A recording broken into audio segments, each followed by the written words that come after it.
Hello everyone, welcome you all on the platform of Haryana Institute of Civil Services. Me Ashwin Singh Rajput is another in the session for your polity, governance in IR, and today we are going to complete the historical background of the Indian Constitution. प्यारे बच्चों, Haryana institute of civil services पे आप सभी का स्वागत है। मैं अश्विन सिंह राजपूत आपका एक बार फिर से स्वागत करता हूँ। आज सेशन 2 है और हम डील करने हैं अपने स्टेट पीसीएस के लिए होने वाले पॉलिटी सेशन के अंदर गवर्नेंस और आईआर के पोर्शन के अंदर कॉन्स्टिट्यूशन का पार्ट कि भारतीय संविधान की जो संरचना है, हिस्ट्री है, बैकग्राउंड है, वो किस तरीके से डिज़ाइन हुई।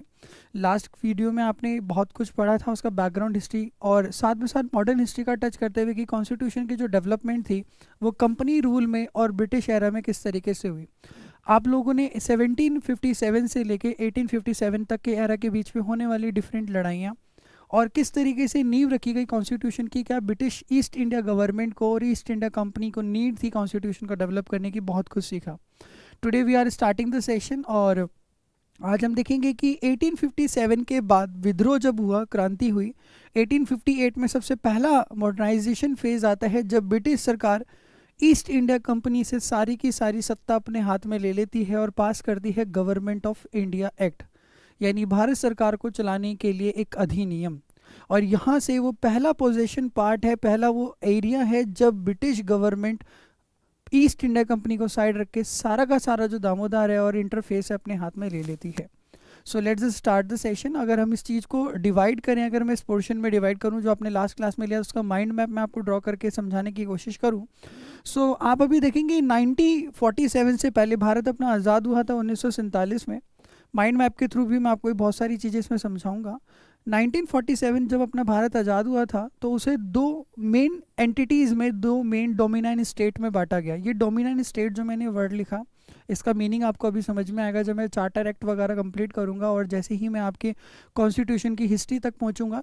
जैसे ही हम मॉडर्न हिस्ट्री के 1990s वाले एरा में पहुंचेंगे, 1919 वाले एरा में पहुंचेंगे, वहाँ आपको डोमिनेंट स्टेट और बहुत सारी चीज़ें और समझ में आनी शुरू होंगी।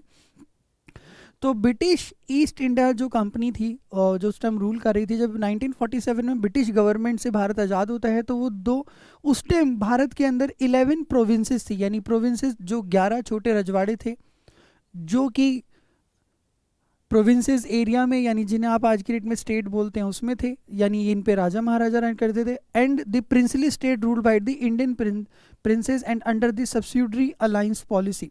सब्सिडरी अलायंस पॉलिसी आपने मेरे से पिछली क्लास में भी पढ़ी थी, जहाँ पर सिर्फ एडमिनिस्ट्रेशन जो पावर है वो प्रिंस के हाथ में या वहाँ के नवाब के हाथ में है। तो आज़ादी के समय 11 जो हमारी स्टेट थी वो प्रिंसली स्टेट थी, जिनका जो अलाइमेशन था और इमलगेशन था वो ब्रिटिश गवर्नमेंट के साथ था। और ये सब्सिडरी अलायंस एक पॉलिसी के तहत ब्रिटिश गवर्नमेंट के अधीन थे, यानी सिर्फ एडमिनिस्ट्रेशन के अंदर कुछ पावर्स इनके हाथ में थी, बाकी सारी सिविल और रिवेन्यू रिलेटेड जो पावर हैं, क्रिमिनल रिलेटेड जो पावर हैं, वो सारी ब्रिटिश गवर्नमेंट के हाथ में थी। यहाँ के नवाब को इस अलायंस के थ्रू सिर्फ पेंशन या भत्ता दिया जाता था, बाकी सारा जो एडमिनिस्ट्रेशन वर्क है और रिवेन्यू रिलेटेड जो वर्क है, दीवानी जो राइट है, वो सारे के सारे ब्रिटिश गवर्नमेंट के हाथ में थे। सो दो एंटिटीज टूटती हैं 1947 के एरा में। 1947 में जब आज़ादी मिलती है, एक मुस्लिम लीग के नेता मोहम्मद अली जिन्ना लियाकत अली खान के साथ, और दूसरी तरफ डॉक्टर जो है हमारे अंबेडकर जी के साथ, और जवाहरलाल नेहरू रिप्रेजेंटेड होते हैं और इंडिया को एक डोमिनेंट स्टेट में डिवाइड करने की कोशिश करते हैं। और लाल बहादुर शास्त्री जी भी होते हैं, बहुत सारे लीडर्स हैं जिन्होंने अपना अपना योगदान दिया। एक एक करके उनकी बारे पढ़ेंगे जब हम कॉन्स्टिट्यूट असेंबली देखेंगे कि किसका क्या मिनिस्ट्री थी, कौन से किसका क्या वर्क था। सो दो डोमिनेंट स्टेट में 1947 में टूटता है, एक का नाम पड़ जाता है पाकिस्तान और दूसरे का नाम पड़ता है इंडिया। और उस फेज में जब आप देखेंगे तो दो बड़े बड़े इंडियन यूनियन टूटते हैं, जिसमें लीगेसी सिस्टम और ब्रिटिश गवर्नमेंट के अधीन होता है, यानी सारा का सारा जो लीगल फ्रेमवर्क और स्ट्रक्चर है वो ब्रिटिश गवर्नमेंट ही उस टाइम उनके लिए बनाती है, क्योंकि दोनों ही जो जोग्राफिकल रीजन है, जो पॉलिटिकल एंट्रीज हैं, वो ब्रिटिश गवर्नमेंट के अधीन थी। और हिस्टोरिकल अगर आप इस चीज़ के फैक्ट के बारे में देखेंगे, so the evolution of Indian constitution can be trace so many regulations and asked and acts passed in the Indian independence. तो भारत के संविधान की संरचना जब आप देखते हैं तो आप देखेंगे भारत की आज़ादी से पहले, बिफोर द इंडियन इंडिपेंडेंस, जो एरा है हमारे पास 1757 से 1857 तक का, यहाँ पर पूरा का पूरा कंपनी रूल था। कंपनी अपना काम कर रही थी, कंपनी अपना वर्क कर रही थी, बहुत सारी लड़ाइयाँ लड़ी गई थी, कंपनी ने डिफरेंट डिफरेंट वॉर्स लड़ी। और इस फेज़ के अंदर 16वीं शताब्दी में जो है कंपनी एंटर करती है, जो आपने देखा था एज ए ट्रेडर के तौर पर वो आती हैं, एक चार्टर साइन करके, आप पिछली वीडियो में ऑलरेडी जान चुके हैं।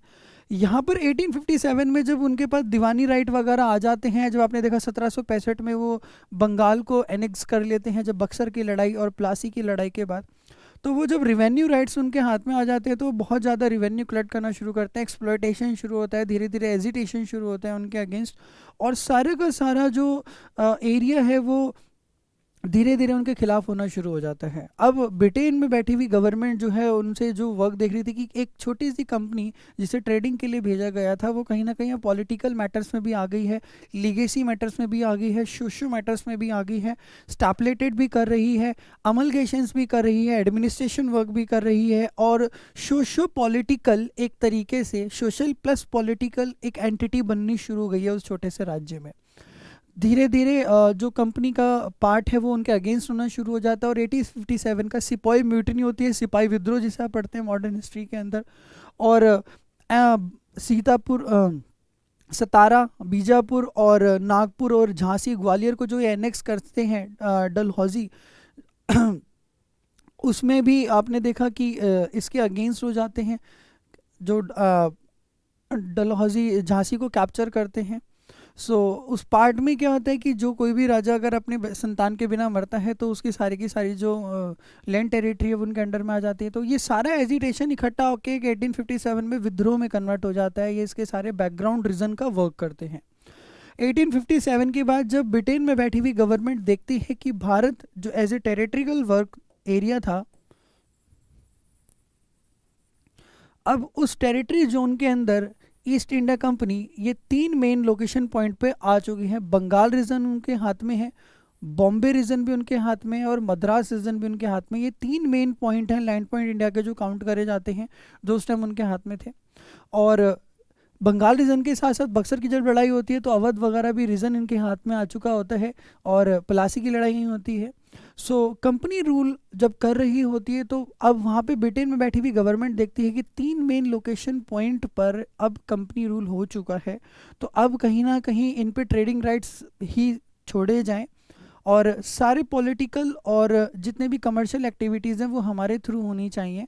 अब कंपनी वहाँ से एक रूल्स पास आउट करना शुरू करती है। तो सेकंड एरा आप ये देखेंगे 1858 के अंदर जो है यहाँ पर ब्रिटिश क्राउन आ जाता है, तो क्राउन रूल होना शुरू हो जाता है।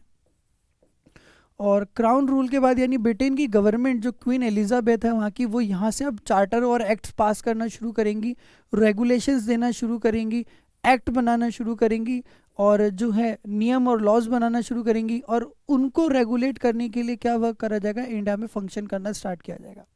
1858 के एरा से लेके 1947 तक का जो एरा है वो सारा का सारा क्राउन रूल में आता है, यानी ब्रिटेन की गवर्नमेंट जो है वो भारत पर राज कर रही होती है। इससे पहला का जो एरा था वो कंपनी रूल होता है। इस फेज में अगर मैं इसको डायग्रामेटिकली थोड़ा सा डिवाइड करूँ इस पोर्शन को, स्लाइड लेके, तो आप देखेंगे इस एरो को अगर मैं आपको समझाने की कोशिश करूं, जो इंडिया का जो कॉन्स्टिट्यूशनल फ्रेमवर्क है, तो 1757 से पहले का जो एरेना है, और ये पूरा का पूरा 1857 के एरेना में, यहाँ पर आपने कुछ इंपॉर्टेंट सेगमेंट देखे थे कि 1757 में वो क्या होता है, और उसके बाद आपने देखा 1760 में भी क्या होता है, आपको याद आ रहा हो प्लासी की लड़ाई होगी, यहाँ पे वांडी वॉश की लड़ाई होगी, 1764 में बक्सर की लड़ाई होती है, फिर 1765 के अंदर वो जो है दीवानी राइट्स गॉट कर लेते हैं। दीवानी राइट गॉट करने के बाद धीरे धीरे काम करना स्टार्ट करते हैं, एंड देन धीरे धीरे जो आता है 57 में पहुंच जाता है। एंड उसके बाद जो ये पूरा 100 साल का जो जर्नी पीरियड है, कंपनी रूल कर रही होती है इस दौरान, और इस कंपनी रूल के दौरान बहुत सारे जो गवर्नर्स आते हैं या जर्नल्स बनते हैं, उनका वर्क होता है। कंपनी रूल के बाद ये पूरा का पूरा जो फिर आगे सेशन है 1858 से, यानी अगले साल ही शुरू होता है इससे। अब यहाँ पर क्राउन वर्क करना शुरू कर देती है। ये एक लैंडमार्क पॉइंट आ जाता है जहाँ पर इनके कंपनी के खिलाफ एजिटेशन शुरू हो जाती है और यहाँ पर रिवॉल्ट होती है। 1857 का जो विद्रोह होता है वो यहाँ होता है। काफ़ी ग्राउंड ऑफ रीजन है जो आपने पिछली वीडियो में देखे थे। और 58 के बाद यहाँ पर क्राउन रूल होना शुरू हो जाता है। ब्रिटिश गवर्नमेंट अपने अधीन सारे कार्य को करना शुरू करती है। इसके बाद यहाँ पर सबसे पहला आता है government of India act. Bharat सरकार का एक्ट आता है, गवर्नमेंट ऑफ इंडिया एक्ट आना शुरू होता है। और इसके बाद 1947 तक का जो पूरा एरन है, मैं इसको माइंड मैप से समझा रहा हूँ, ये पूरा का पूरा क्राउन रूल में वर्क करता है।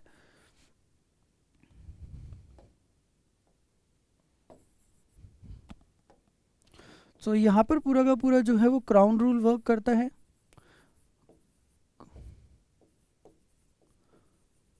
इस बीच में भी बहुत सारे एक्ट आते हैं, गवर्नमेंट ऑफ इंडिया एक्ट वगैरह, सारे चार्टर एक्ट, काउंसिल एक्ट भी यहीं पर ही आते हैं।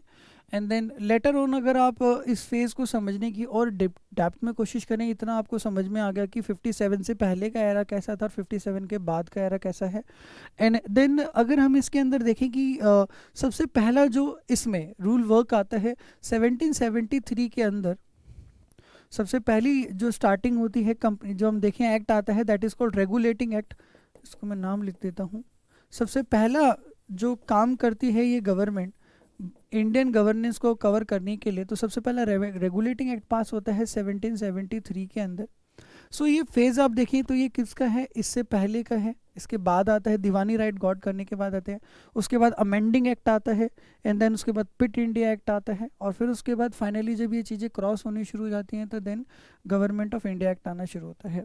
सो ये सारे एक्ट्स हम पढ़ेंगे अभी लाइन से। इसके बाद सेटलमेंट एक्ट आता है 1781 का, देन पिट इंडिया एक्ट आता है, उसके बाद गवर्नमेंट ऑफ इंडिया एक्ट आता है 1858 का, एंड देन उसके बाद गवर्नमेंट ऑफ इंडिया एक्ट के बाद सारे के सारे हमारे चार्टर एक्ट आते हैं। 3 चार्टर एक्ट हैं हमारे पास। एंड देन लेटर ऑन उसके बाद फिर हमारी कहानी शुरू होती है, आगे बढ़ना शुरू होती है। देन उसके बाद काउंसिल्स एक्ट आते हैं, एंड देन उसके बाद गवर्नमेंट ऑफ इंडिया एक्ट आते हैं दोबारा, और इस तरीके से फ्रेमवर्क में आगे बढ़ता है। तो बहुत सारे जो पीरियड हैं, तो इस बीच में आज़ादी से पहले जो ब्रिटिश गवर्नमेंट थी वो बहुत सारे लॉज, रेगुलेशंस और एक्ट पास आउट करती है। इन एक्ट का इंडियन कॉन्स्टिट्यूशन के फ्रेम में बहुत ही ज़्यादा अहम रोल होता है, और धीरे धीरे वो किस तरीके से स्टेपुलेटेड होती है ये चीज़ हम डेप्थ में एक एक करके पढ़ेंगे। एक एक एक्ट के अंदर उनका क्या मेन रीज़न था, क्या रीज़न था कि इसका नाम रेगुलेटिंग एक्ट ही उन्होंने क्यों दिया, रेगुलेशन ऑफ एक्ट का मीनिंग क्या है इसमें, क्यों वो लेके आए, क्या इस एक्ट के पीछे की हिस्ट्री थी। देखिए जो प्रीलिम्स के अंदर क्वेश्चन होते हैं वो यहीं से डायरेक्टली पुटअप करे जाते हैं, वन लाइनर क्वेश्चन, और मीन्स में भी ऐसे हो जाते हैं कि अगर आप हिस्ट्री को टच करके what is the synopsis or what are the main feature agenda that works in the regulating act and it finally leads to the or lead to the formation of the Indian constitution। तो means में इस तरीके के question जी इसमें पूछ लिए जाते हैं। सो इंडियन कॉन्स्टिट्यूशन में अगर हम देखें कि अगर हम किसी एक बेस एरिया को लेके चले कि रेगुलेटिंग एक्ट का जो है इंडियन कॉन्स्टिट्यूशन में बनने का क्या एक तरीके से इंटरफेरेंस रहा, किस बिहाफ पे रेगुलेटिंग एक्ट से ली गई चीज़ें धीरे धीरे कॉन्स्टिट्यूशन में डेवलप करी गई, रेगुलेटिंग एक्ट इसका नाम क्यों रखा गया, इसका ब्रीफ हिस्ट्री अगर हम देखें, तो अगर इन चीज़ों को हमें बहुत डेप्थ में समझना हो और अपना एक बेस तैयार करना हो कि आगे फिर फर्दर आपको दोबारा नहीं इसको रटना पड़े, सो थिंग इज़ दैट कि हमें ये जानना जरूरी है कि किसी भी एक्ट को पास करने के पीछे ब्रिटिश गवर्नमेंट का मेन रीज़न क्या था, उस टाइम ब्रीफ सिनाप्सिस क्या चल रही थी, उस टाइम हिस्ट्री क्या चल रही थी इस तरीके की, उनके पीछे के एजेंडा क्या थे और किस बिहाफ पे उनको वो चीज़ें लानी पड़ी। तो हमारे लिए कहीं ना कहीं चीज़ों को कंक्लूड करना बहुत आसान हो जाता है। तो ये चीज़ें स्टार्टअप करते हैं।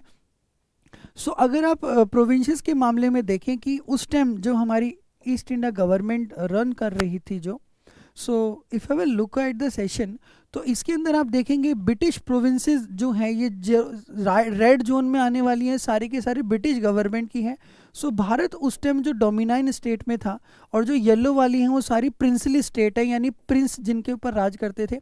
सो येलो पोर्शन को अगर आप नोटिस करें तो पूरा का पूरा जम्मू कश्मीर का रीजन, जम्मू के जो महाराजा थे, उसके बाद हमारे गुजरात रीजन और राजस्थान का भी थोड़ा सा रीजन, सेंट्रल इंडिया के अंदर गुजरात आ गया, मध्य प्रदेश आ गया और पूरा का पूरा राजस्थान रीजन, एंड उसके बाद यहाँ पर थोड़ा सा जो छत्तीसगढ़ आज राज्य आप देखते हैं वो वाला portion, and then Jharkhand region, and यहाँ पर थोड़ा सा आंध्र प्रदेश का कर्नाटक रीजन, और नीचे साउथ में भी बहुत सारे छोटी छोटी प्रोविंसेस थी उस टाइम, जो प्रिंसली स्टेट थी, जिन पे प्रिंसेस कहते हैं, हैदराबाद रीजन आ गया। बाकी पूरा जो रेड जोन नजर आ रहा है, it is under the governance of British east India company और ब्रिटिश गवर्नमेंट आफ्टर द 1858। यहाँ पर जो फेज था, आप इस मैप में देखिए कि ये पूरा का पूरा जो है सेगमेंट इंडिया के अप्रोक्सीमेटली आज़ादी से पहले 70% सेक्शन पे ब्रिटिश गवर्नमेंट का था, और 30% सेक्शन जो थे वो प्रोविंशियल स्टेट थे, जो गिनती में 11 थे। अब उसके बाद जब आज़ादी मिलती है, या आज़ादी से आज़ादी के बाद जब हम ये रीज़न देखते हैं कि आज़ादी जब मिल जाती है, अब भारत जब एक डोमिनेंट स्टेट बन जाता है, 1947 की आज़ादी आपके हाथ में आ जाती है, तो उसके बाद इंडिया का मैप किस तरीके से कन्वर्ट हो जाता है, प्रिंसली स्टेट जो है वो भारत के डोमिनेंट स्टेटस में आ जाती हैं, क्योंकि भारत में काउंट हो गई। ब्रिटिश गवर्नमेंट अपने दिए गए पोजीशन को already as a territory Bharat को सौंप चुका होता है, लेकिन जाते जाते जो है दो लीग्स बन जाती हैं, एक मुस्लिम लीग बन जाती है और एक नॉन मुस्लिम लीग, जिसे आप हिंदू लीग बोलते हैं। अब दोनों ही स्टेट इसलिए अपनी टेरिटरी जोन को अलग अलग करवाना चाहती हैं। अब वहाँ पर जो होता है, ये जागता है प्रॉब्लम कि ये पूरा का पूरा जो हमारा इंडिया का वेस्टर्न पार्ट था, वो पूरा मुस्लिम लीग मांग रही होती है, जो कि पाकिस्तान में धीरे धीरे डेवलप होता है। और ये पूरा का पूरा जो आपको ऑरेंज कलर के बेल्ट में नज़र आ रहा है वो इंडिया होता है। और ये जो आपको दो सेक्शन में डिवाइडेड मिल रहा है, जहाँ पे ग्रीन और रेड रीजन है, ये पोर्शन अगर हम ध्यान देखें तो ये पूरा जो रीजन है हमारे पास, ये उस टाइम डिस्प्यूटेड लैंड में होता है, जो कि पार्टीशन होता है। जहाँ पे पार्टीशन होता है, ये पार्टीशन प्रोविंशियल एरिया है, जो दोनों ही गवर्नमेंट, मुस्लिम लीग गवर्नमेंट भी और non Muslim league government claim कर रही होती है। एंड देन लेटर ऑन, इसके बाद अभी भी आज़ादी के बाद जो हैदराबाद रीजन है निज़ाम वाला, वो कहीं ना कहीं जो नवाब है वो अभी एक्यूमुलेट नहीं होते हैं। हैदराबाद जो रीजन है वो भारत की प्रोविंसेस में नहीं आता है। और आगे जो बांग्लादेश आप देखते हैं, वो अभी भी, जो सिक्किम है वो 1975 के अंदर एनेक्स हुआ, भारत में कॉम्युलेटेड होकर शामिल हुआ। इससे पहले वो शामिल नहीं था, सिक्किम को ज्वाइन करा गया एज ए टेरिटरी के तौर पर। जो ईस्टर्न फेज है इंडिया का, वो ईस्ट पाकिस्तान में डेवलप हो जाता है, जो आगे चल के धीरे धीरे 71 के बाद बांग्लादेश में कन्वर्ट होता है। सो ये पूरा का पूरा जो जोन है, आप थोड़ा मैप से आइडियोलॉजी लगा सकते हैं कि किस हिसाब से उनका एक रीज़न ऑफ एजेंडा और एक रीज़न सेट चल रहा था, जिस हिसाब से ये सारी की सारी वर्क कर रही थी।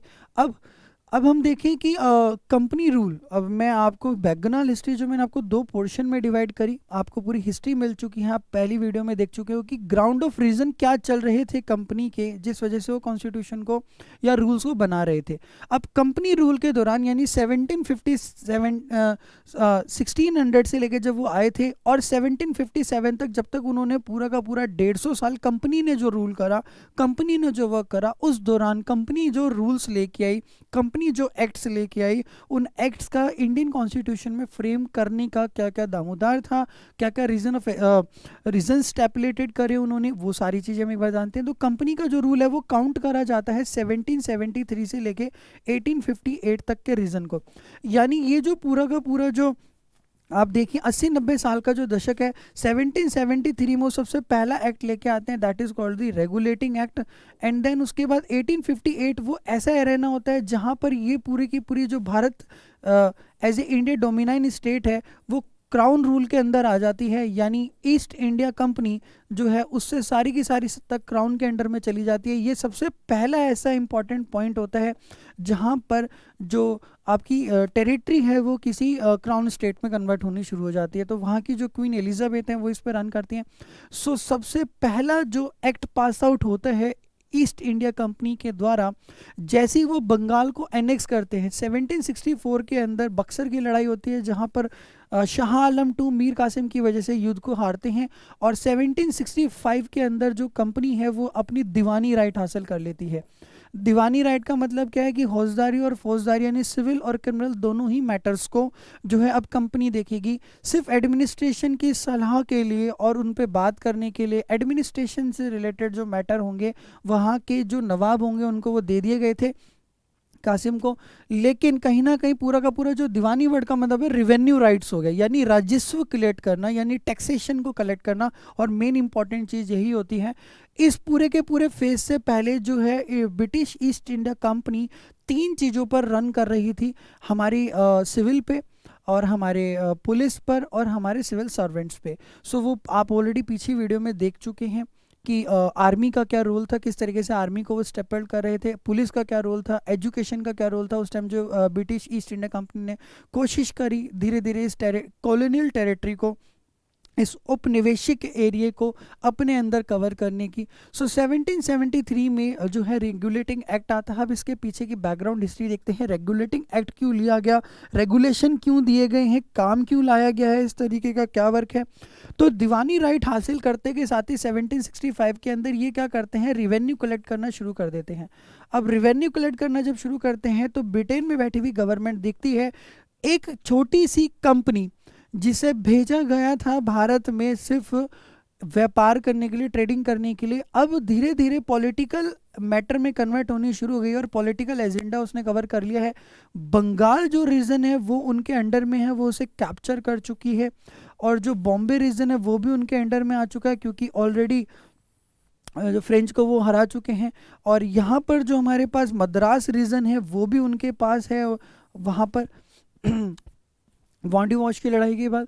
एंड देन इन 3 रीजन पर जो है वो अपना एजेंडा बना चुके हैं। धीरे धीरे उनकी इकोनॉमिकल डिज़ायर्स को कंप्लीट करने के लिए, उसे फुलफिल नीड पूरी करने के लिए बहुत स्पीड में वो जो है काम कर रहे हैं, जिसकी वजह से एजिटेशन होनी शुरू हुई, एक्सप्लॉयटेशन हो रहे हैं, उनसे रूल एंड रेगुलेशन नहीं बन रहे।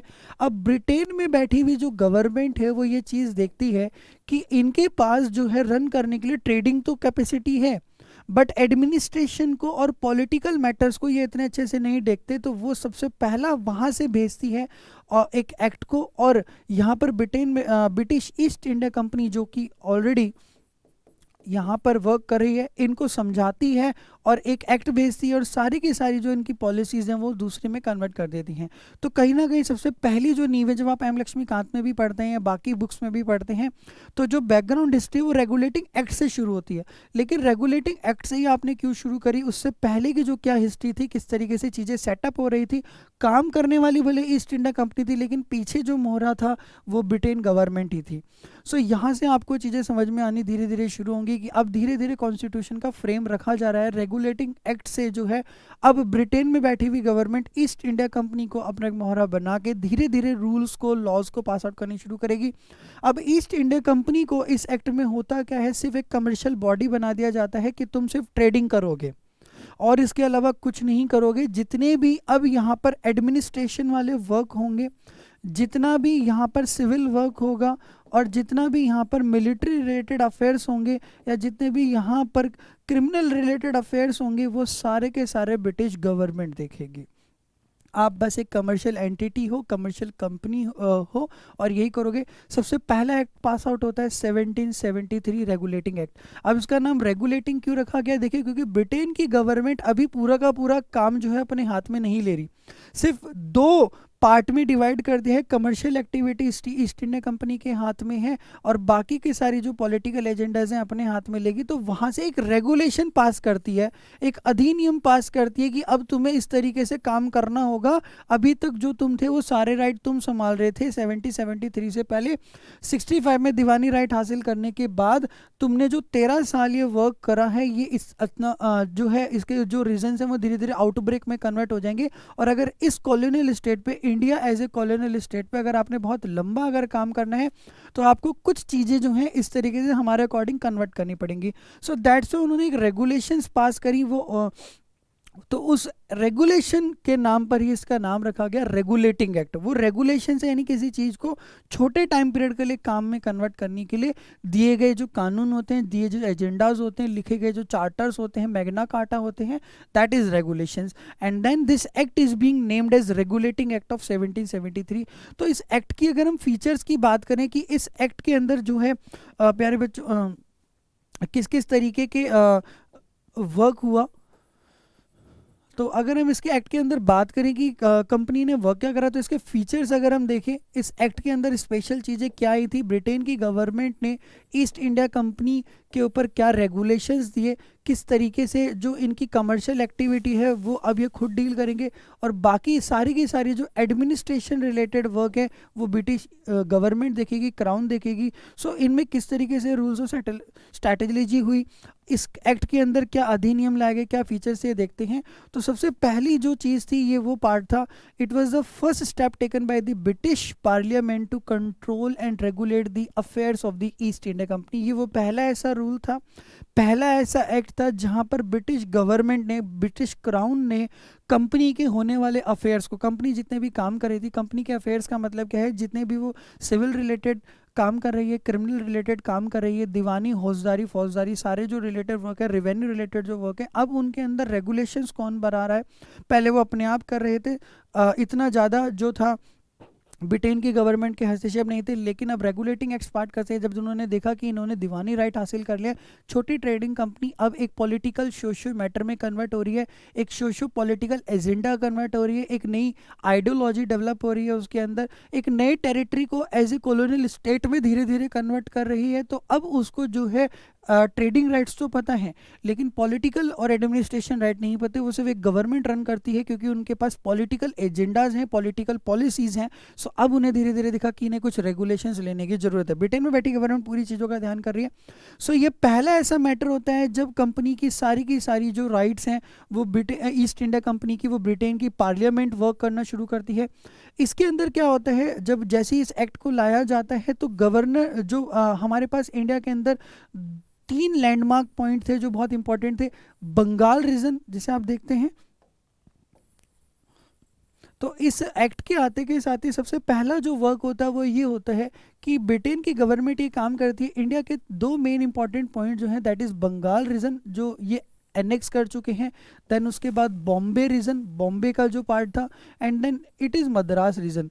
तो इस एक्ट में आते ही सबसे पहला ब्रिटेन गवर्नमेंट ये काम करती है कि जो बंगाल है इनको जो है हेड बना देती है, यहाँ के जो गवर्नर हैं जो किसके द्वारा चुने गए हैं, जो ईस्ट इंडिया कंपनी के जो कंपनी ट्रेडिंग कंपनी है, अपने superior chief commander in chiefs को यहाँ पर एनेक्स करने के बाद, जीतने के बाद क्या बना देती थी, गवर्नर बना देती थी। यानी इस स्टेट का, इस पर्टिकुलर टेरिटरी का ये हेड पर्सन है, सारी एग्जीक्यूटिव पावर, सारी लेजिस्लेटिव पावर इसी के हाथ में होगी, यहीं से कार्य स्टार्ट होगा। तो बंगाल को हेड बना देती, तो करती क्या है, जो ब्रिटेन गवर्नमेंट है, बॉम्बे रीजन, मद्रास रीजन, बंगाल और बिहार जो उड़ीसा पूरा पार्ट है, उनके सारे गवर्नर्स को इनके अंडर में ले आती थी और यहाँ के गवर्नर को बना देती है गवर्नर जनरल, यानी इन तीनों चीफ टेरिटरी का हेड। सो ये क्या, इस एक्ट में सबसे इंपॉर्टेंट काम क्या होता है, it designated the governor of Bengal, जो बंगाल के गवर्नर होते हैं उनको बना देती हैं गवर्नर जनरल ऑफ बंगाल। यानी सारा का सारा जो अब तीनों टेरिटरी हैं, बिहार, उड़ीसा, बंगाल, बॉम्बे, मद्रास, ये सारी की सारी टेरिटरी किसके अंडर में आ गई, बंगाल रीजन के अंडर में आ गई हैं। एंड देन इसके बाद सेकंड काम क्या होता है, गवर्नर जनरल को जो है अब काम करना होगा। तो गवर्नर जनरल के लिए अब इनको काम करने के लिए, क्योंकि इनके ऊपर जो है थोड़ा सा एग्जीक्यूटिव पावर इनकी बढ़ गई है, तो इनको एसेट करने के लिए जो है एक इनकी काउंसिल बनाई गई, इनके लिए काउंसिल बनाई जाती है और उस काउंसिल के अंदर 4 मेंबर इनको दिए जाते हैं। अब ये जो 4 मेंबर हैं इन चारों स्टेट से ही होंगे। तो गवर्नर जनरल काउंसिल बनाई जाती है, क्योंकि अब इनके एग्जीक्यूटिव वर्क होंगे, क्योंकि बंगाल रीजन हेड हो गया है और बाकी के सारे जो रीजन है इसके अंडर में रह के काम करेंगे, सारी सब्सिडियरी अलायंस इनके पास आ गई हैं। सो बंगाल के जो गवर्नर जनरल हैं लॉर्ड वॉरेन हास्टिंग होते हैं, और सबसे पहले जो बनते हैं वो लॉर्ड वॉरेन हास्टिंग होते हैं। सो उसके बाद क्या होता है कि इनको काम एडमिनिस्ट्रेशन वर्क करने के लिए, तो रेगुलेटिंग एक्ट में इनको जब वर्क करना है तो गवर्नर जनरल को एक पदवी दी जाती है कि उनके साथ उनके लिए काउंसिल बनाई जाती है, that is called governor general council, और उसके अंदर 4 मेंबर रखे जाते हैं। इन 4 मेंबर्स में 3 बाकी स्टेट के होंगे और एक मेंबर हमारा कमांडर इन चीफ होता था किसी भी मैटर पर डिस्कशन लेने के लिए। इनको धीरे धीरे वीटो पावर दी गई इस एक्ट के अंदर कि अगर किसी भी मैटर पे अगर डिस्कशन हो रहा है, तो यहाँ पर क्या हुआ है कि जो गवर्नर जनरल ऑफ बंगाल बनाया जा रहा है, तो ब्रिटिश गवर्नमेंट धीरे धीरे इस तरीके की पॉलिसी लेके आ रही है कि अब कोई भी अगर आपको एग्जीक्यूटरी करना है, कोई रूल बनाना है, कोई एडमिनिस्ट्रेशन या पॉलिटिकल एजेंडा से रिलेटेड अगर आपको कोई भी डिसीजन लेना है, तो गवर्नर जनरल अकेला नहीं रहेगा, उसको असिस्ट करने के लिए, उसे सलाह देने के लिए, एडवाइस देने के लिए एक काउंसिल बनाई गई 4 मेंबर की। इनके बिहाफ पर ही गवर्नर गवर्नर जनरल डिसीजन लेगा। और इस एक्ट में एक नया चीज़ ये होती है कि अगर गवर्नर जनरल ऑफ बंगाल जो हैं अगर किसी भी मैटर पे आके अगर कहीं पे इन्हें स्पेशल राइट दिए जाते हैं, that is called veto power होती है इनके पास, एक स्पेशल वीटो राइट दिया जाता है कि अगर किसी भी एक्ट पे कुछ इस तरीके का होता है कि दोनों काउंसिल मिलके अगर डिसीजन नहीं ले पा रहा है तो एट द एंड जो फाइनल डिसीजन होगा इनको वीटो राइट दिया जाएगा। तो गवर्नर जनरल का जो डिसीजन होगा वो फाइनल काउंट होगा। और इनको एसेट करने के लिए, इनको असिस्टेंस देने के लिए इनकी काउंसिल बनाई गई 4 मेंबर की, जिसमें 3 और 1 का काम था। 3 अलग प्रोविंसेस थे, 3 अलग प्रोविंसेस से आए हुए थे, बिहार, उड़ीसा और बॉम्बे मद्रास से, और एक कमांडर इन चीफ जो कि ब्रिटेन गवर्नमेंट का था। तो कोलकाता के अंदर इस एक्ट में क्या हुआ, 1773 के बाद अगले ही साल, क्योंकि अगर अब यहाँ पर जितने भी सिविल प्रॉब्लम्स होंगी या जितनी भी क्रिमिनल रिलेटेड प्रॉब्लम्स होंगी, सिविल और क्रिमिनल जो मैटर हैं उनको डील करने के लिए एक कोर्ट की जरूरत पड़ेगी। तो कोलकाता के अंदर, कलकत्ता रीजन के अंदर, कैलकाटा रीजन के अंदर छोटे से एक एरिया में फोर्ट विलियम्स में एक जो है वो सुप्रीम कोर्ट का गठन करते हैं 1774 में। 1774 में कोलकाता के फोर्ट विलियम्स में सुप्रीम कोर्ट का गठन होता है। इसके अंदर जो ये एपेक्स कोर्ट माना जाता है, यानी अब बंगाल रीजन का जो पार्ट है इसी के अंदर आता है हमारा वेस्ट बंगाल, और वेस्ट बंगाल के अंदर ही आप जानते हैं कैलकाटा है। यानी पूरी की पूरी जो टेरिटरी राइट है वो सारी की सारी कहाँ सेंट्रलाइज करी जा रही है, बंगाल के अंदर सेंट्रलाइज करी है। तो कैलकाटा के अंदर 1774 में एक एपेक्स कोर्ट, सुप्रीम कोर्ट का गठन करा जाता है। इस सुप्रीम कोर्ट के अंदर क्या होता है, सबसे पहला एक चीफ जस्टिस रखा जाता है सुप्रीम कोर्ट का। चीफ जस्टिस, आप बिल्कुल सही नाम आपको याद आ रहा है, सर एलिजा एमफिल जो थी वो सबसे पहली चीफ जस्टिस होती हैं। और इनको असिस्ट करने के लिए 3 सब्सिडरी जजेस भी बनाए जाते हैं। तो टोटल 4 जजेस अपॉइंट होते हैं 1+3 के रेशियो के अंदर। एक सुप्रीम कोर्ट का हेड जज और बाकी के 3 सब्सिडरी जजेस होते हैं।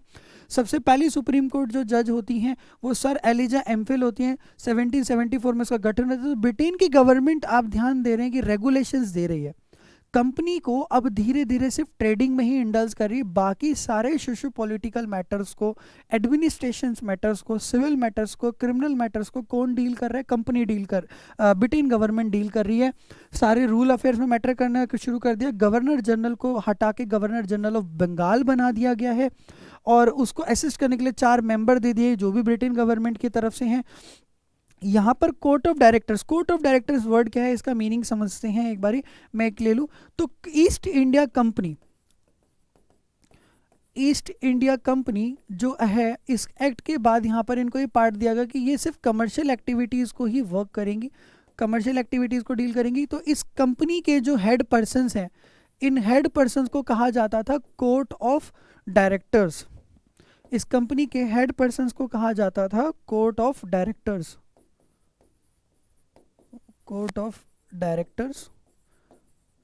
तो इसके जो हेड होंगे, कंपनी के जो हेड होंगे, कोर्ट ऑफ डायरेक्टर्स जो होंगे, वो जो डिसीजन लेंगे उस बात पे। तो जो कोर्ट ऑफ डायरेक्टर्स हैं should report to the British parliament. अब इनको रिपोर्ट किसके ऊपर, किस पे करना होगा, ब्रिटिश पार्लियामेंट के। तो जो कोर्ट ऑफ डायरेक्टर्स हैं, यानी जो इनके हेड पर्सन्स हैं कंपनी के, जिन्होंने अपना इसमें निवेश करा था, अपना कैपिटल लगाया था, अब इनको बाध्य कर दिया गया कि अब तुम्हें रिपोर्ट करना होगा किसको, ब्रिटिश की गवर्नमेंट को। अब इन्हें किसी भी मैटर पे वर्क करने के लिए, अगर इन्हें कोई भी एडमिनिस्ट्रेशन से रिलेटेड डिसीजन लेना है, सिविल से रिलेटेड कोई भी डिसीजन लेना है, क्रिमिनल मैटर्स पे अगर इन्हें कोई डिसीजन लेना है, तो उसके लिए सुप्रीम कोर्ट का गठन कर दिया है। वो इनको एसेट करेगी, वर्क करेगी, बताएगी। कोई भी कंपनी अपने आप डिसीजन नहीं लेगी, ट्रेडिंग राइट दिए गए हैं बस। और इनके बाद जो कोर्ट ऑफ डायरेक्टर्स हैं, इनको पूरे के पूरे जितने भी ये डिसीजन लेंगे वो सारी की सारी रिपोर्ट किसको करनी होगी, ब्रिटिश गवर्नमेंट को करनी होगी। इनके द्वारा लिए गए इवन रेवेन्यू रिलेटेड मैटर्स पे भी या ट्रेडिंग और कमर्शियल मैटर्स पे भी इनको किसको डेवलप करके बताना होगा, ब्रिटेन की गवर्नमेंट को बताना होगा। तो धीरे धीरे यहाँ पर कंपनियाँ आप देख रहे हैं क्या कर रही है, सिर्फ जो इनसे रिलेटेड कमर्शियल एक्टिविटीज़ हैं उनमें इन्हें डील कर रही है, और धीरे धीरे सारा एडमिनिस्ट्रेशन रिलेटेड वर्क अपने हाथ में लेने शुरू कर चुका है। इसके बाद नेक्स्ट जो इम्पॉर्टेंट हमारे पास फेज़ होता है, इसके बाद ये सारा कन्वर्ट हो जाता है। ये मेन इंपॉर्टेंट एजेंडा होता है रेगुलेटिंग एक्ट का, जो आता है कि रेगुलेटिंग एक्ट में और क्या क्या डिसीजंस और पेंडिंग और स्पेशल आउट पार्ट लिए गए। इसके अंदर और मेन एजेंडा एपेक्स पार्ट देखते हैं कि रेगुलेटिंग एक्ट में ये सारे काउंसिल डेवलप होने के बाद और क्या होता है, जो मेन सबसे इंपॉर्टेंट काम है, सुप्रीम कोर्ट का गठन होता है, जिसके अंदर सबसे पहले जो चीफ जस्टिस है वो सर एलिजा एमफिल बनती हैं। सेकंड बाकी सब्सिडियरी 3 और जजेस बनते हैं। काउंसिल बनाई जाती है गवर्नर जनरल की, जिसके अंदर 4 मेंबर है, एक 3 मेंबर अलग अलग टेरिटरी से हैं और बाकी एक कमांडर इन चीफ है जो कि ब्रिटिश गवर्नमेंट का है। और इसके बाद जो कोर्ट ऑफ डायरेक्टर्स हैं, यानी ईस्ट इंडिया कंपनी के जो निवेशक हैं, जिन्होंने ईस्ट इंडिया कंपनी बनाई, जिन्होंने उसके अंदर वर्क करा, जिन्होंने अपनी कैपिटल लगाई, वो उनको भी रिपोर्ट जो उनको पदवी दी गई है, कोर्ट ऑफ डायरेक्टर्स उन्हें कहा जाता है। अब वो भी जितने भी रेवेन्यू रिलेटेड वर्क पर या कमर्शियल एक्टिविटीज़ पर वर्क करेंगे, जितना भी वो कमर्शियल वर्क करेंगे, वो सारा का सारा उनको किसको रिपोर्ट करना होगा, ब्रिटेन की गवर्नमेंट को रिपोर्ट करना होगा। अगला देखते हैं, इसके बाद जो नेक्स्ट स्टेप वो आता है माइक में।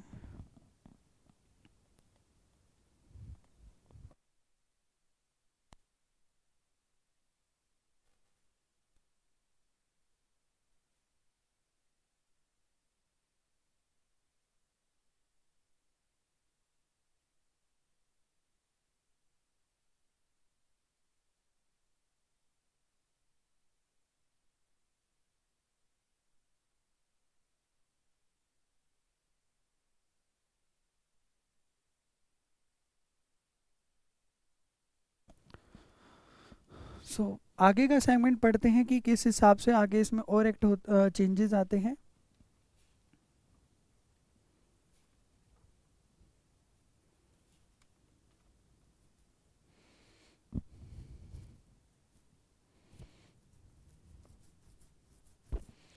इसमें मेंशन नहीं है, तो जो सबसे पहले गवर्नर जनरल बनते हैं हमारे पास, गवर्नर जनरल ऑफ बंगाल बनते हैं सबसे पहले, that name of the person is Lord Warren Hastings.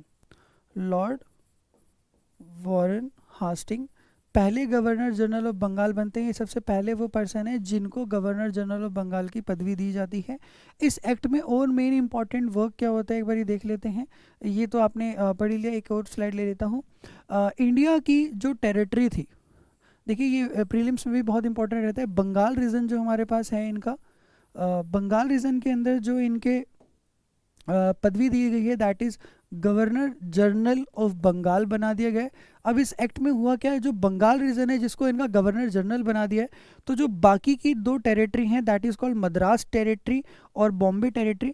तो मद्रास और बॉम्बे को भी जो है एसेट कौन करेगी, मद्रास रीजन और बॉम्बे रीजन, इनको किसके अलायंस में ला दिया गया है, ये दोनों अलायंस किस में होगी, बंगाल को रिपोर्ट करेंगे। तो यानी जो यहाँ के गवर्नर हैं, जो मद्रास के गवर्नर हैं और बॉम्बे के गवर्नर, वो सब्सिडरी अलायंस, वो सबॉर्डिनेट हो गए हैं, वो किसके अंडर में आ गए हैं, गवर्नर जनरल ऑफ बंगाल के आ गए हैं अंडर में।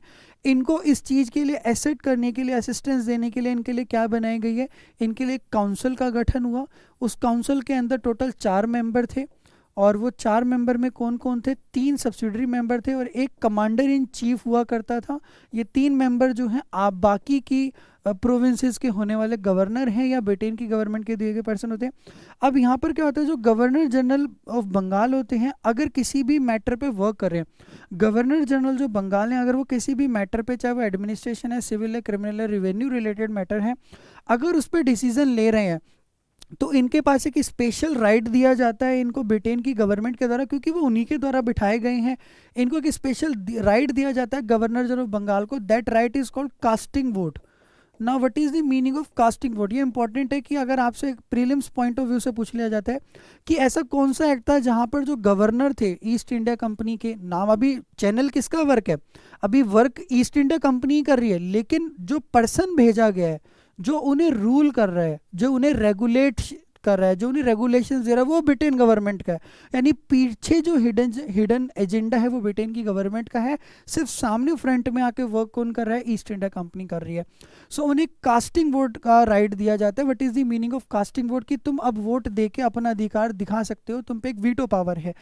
कास्टिंग वोट क्या होता है कि अगर आपसे प्रीलिम्स पॉइंट ऑफ व्यू से पूछ लिया जाता है कि ऐसा कौन सा एक्ट है, चार्टर एक्ट में या रेगुलेटिंग एक्ट में या पिट इंडिया एक्ट में या काउंसिल एक्ट में या गवर्नमेंट ऑफ इंडिया एक्ट में, जहां पर गवर्नर जनरल के पास कास्टिंग वोट को करने का, यानी अपने अधिकार को एंडिंग पोर्शन में डील करने का अपने दिए गए डिसीजन को फाइनल डिसीजन में कन्वर्ट करने का, जैसे प्रेसिडेंट के पास होता है कि कोई भी अगर बिल बना एक्ट में कन्वर्ट होता है, उस एक्ट के ऊपर एसेंट जो देता है वो प्रेसिडेंट देता है कि अब इसको जो है एग्जीक्यूट करा जाए, इसको पूरी की पूरी इंडियन टेरिटरी ऐसे स्टेट में लागू करा जाए। तो उस पर एसेंट कौन देता है, अपनी मनोनीता कौन देता है, प्रेसिडेंट देता है। तो उस टाइम में ऐसा कौन सा एक्ट था जहाँ पर गवर्नर के पास कास्टिंग वोट का जो राइट था? तो आपको याद रखना है रेगुलेटिंग एक्ट था 1773 का।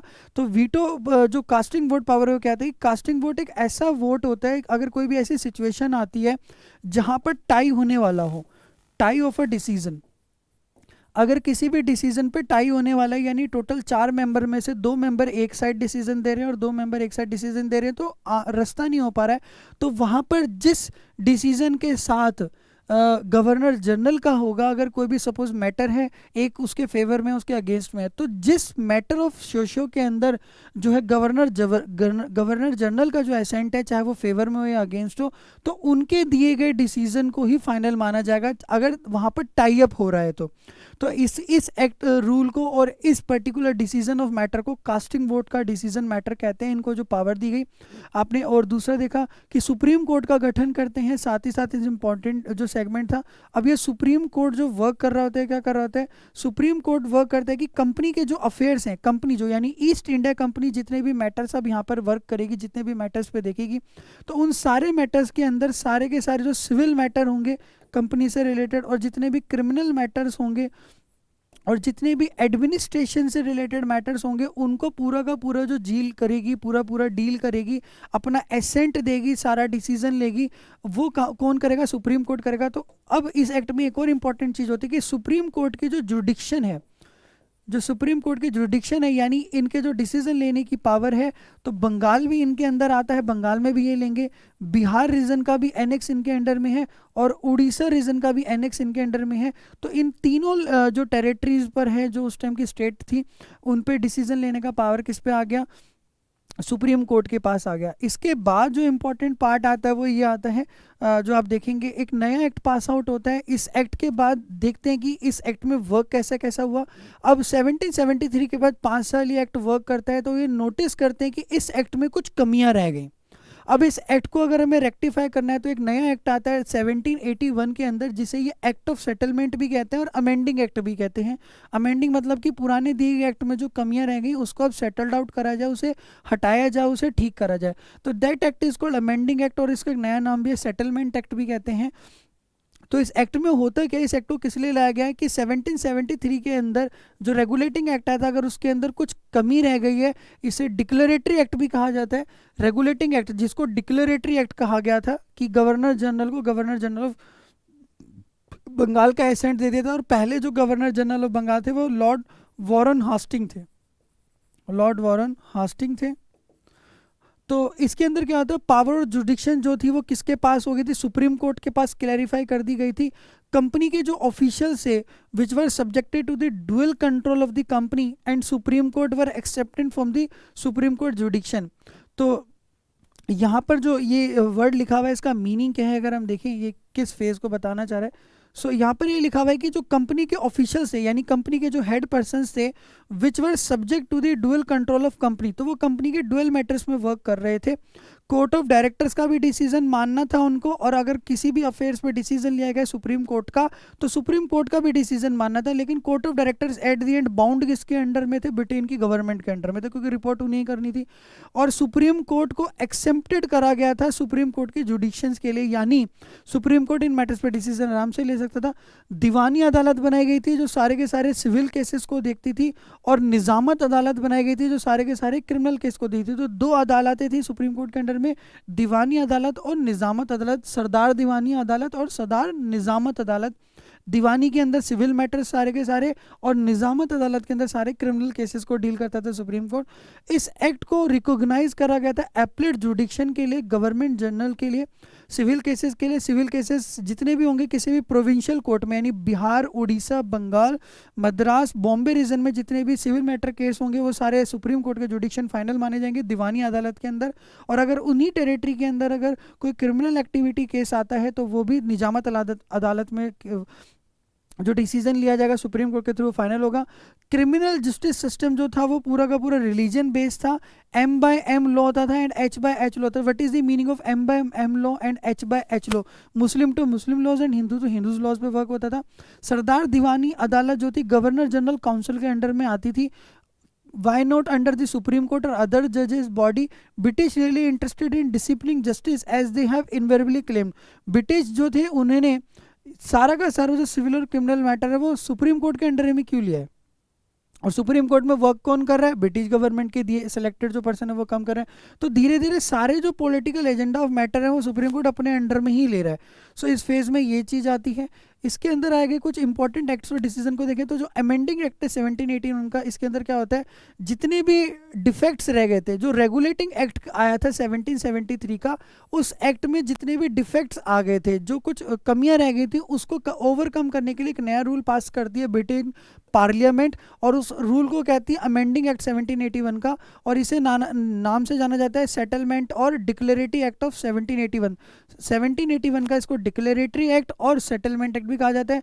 इसमें क्या आता है, कुछ प्रोविजंस देती है और ये डिक्लेमरेट करती है कि the relation between the supreme court and the governor general in council.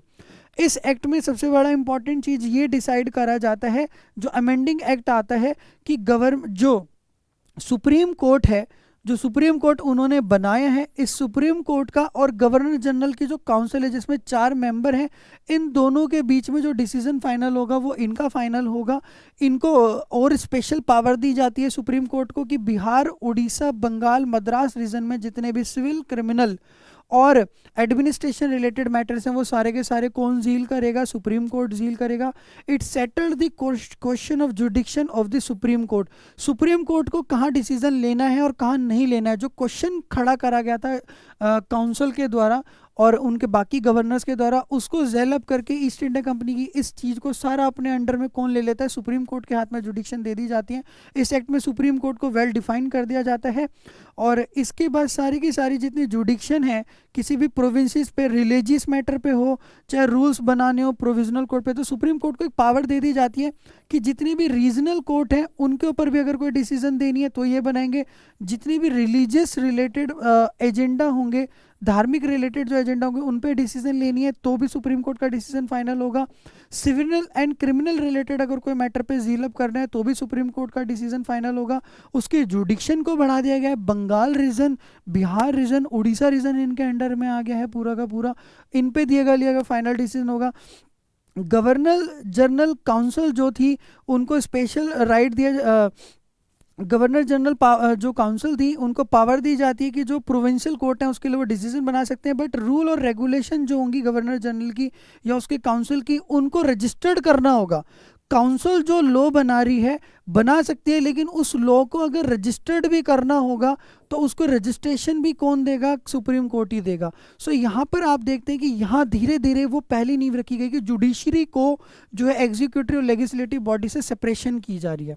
और किसका देन है? ब्रिटेन की गवर्नमेंट का देन है। तो यहाँ सुप्रीम, इस एक्ट में बेसिकली क्या डिफाइन करा गया? ईस्ट इंडिया कंपनी को जो प्रॉब्लम थी कि सुप्रीम कोर्ट जो गठन करा गया उसके फंक्शन ऑफ वर्क क्या है, तो एंडिंग और सेटलमेंट एक्ट जो नया है, अमेंडमेंट एक्ट, ये इसमें 1781 में आके इन्होंने सुप्रीम कोर्ट की सारी के सारे होने वाले डिसीजंस को और अच्छे तरीके से डिफाइन करा गया। इसलिए इसे सेटलमेंट एक्ट कहा जाता है कि किसी भी मैटर की जो सेटलमेंट है वो सुप्रीम कोर्ट के हाथों से होगी। सो HICS को सब्सक्राइब करना ना भूलें। नेक्स्ट वीडियो में आप बहुत सारी और नई आगे के आने वाले एक्ट हैं जो हमारे पास, इसके बाद पिट इंडिया एक्ट आता है, वो सारी चीज़ें सीखेंगे। जुड़े रहिए, पढ़ते रहिए और इस तरीके से नई नई इन्फॉर्मेशन लेते रहिए। जय हिंद दोस्तों।